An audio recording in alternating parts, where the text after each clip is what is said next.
So listen to this, guys. Inevitably, our man, Gregg Popovich, will eventually walk away from the game of basketball. And that is sooner rather than later. Hopefully it's not this year. But according to Jake Fischer of Bleacher Report, two sources with knowledge of Snyder's thinking about his departure, it was nothing more than wanting to go in a different direction and take a step away from basketball for the foreseeable future. There were no ultimatums from either side, no demands on how to shape the roster. The Jazz made multiple offers to variously structure and extend Snyder's tenure, sources said, but were consistently rebuffed.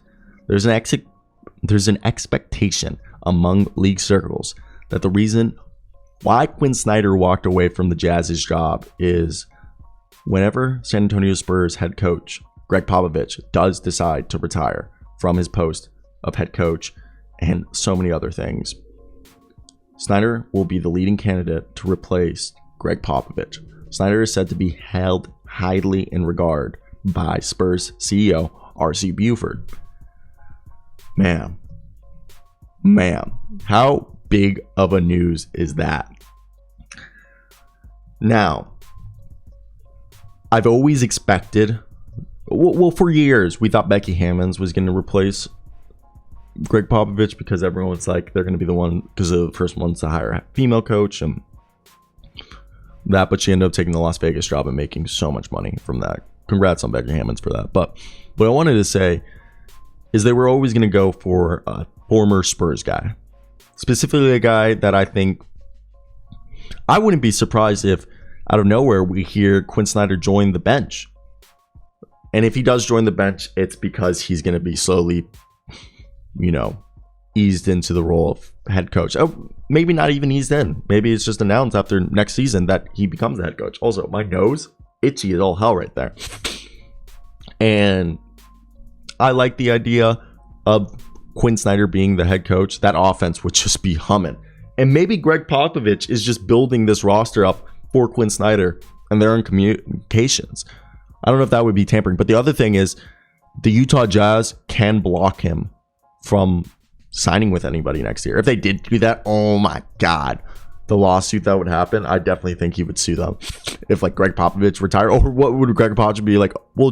I'll coach one more year till you can come over, because screw the Utah Jazz.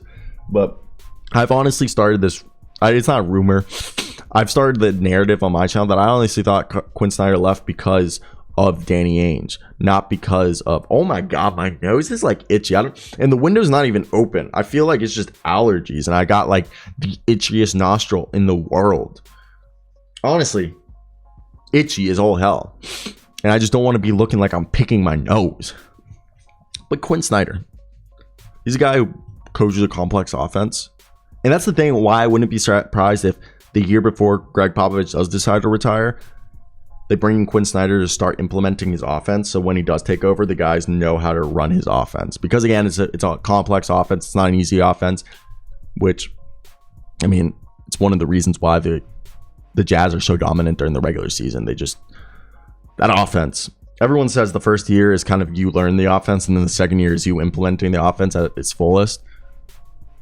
I like Quin Snyder, and I don't know about the defense, because one could argue that the defense is not his fault.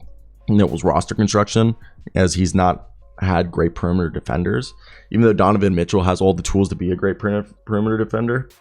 But hey, what do I know? Go check out the NBA show in the link in the description. We post daily, so go check that out. I love you guys. Till next time, guys. Peace out. Oh my God, dude, looked like I picked my nose there, and I did not mean. I literally went. Well, I kind of picked my nose. I meant to go like this, and my finger went in my nostril. Did not mean to pick my nose.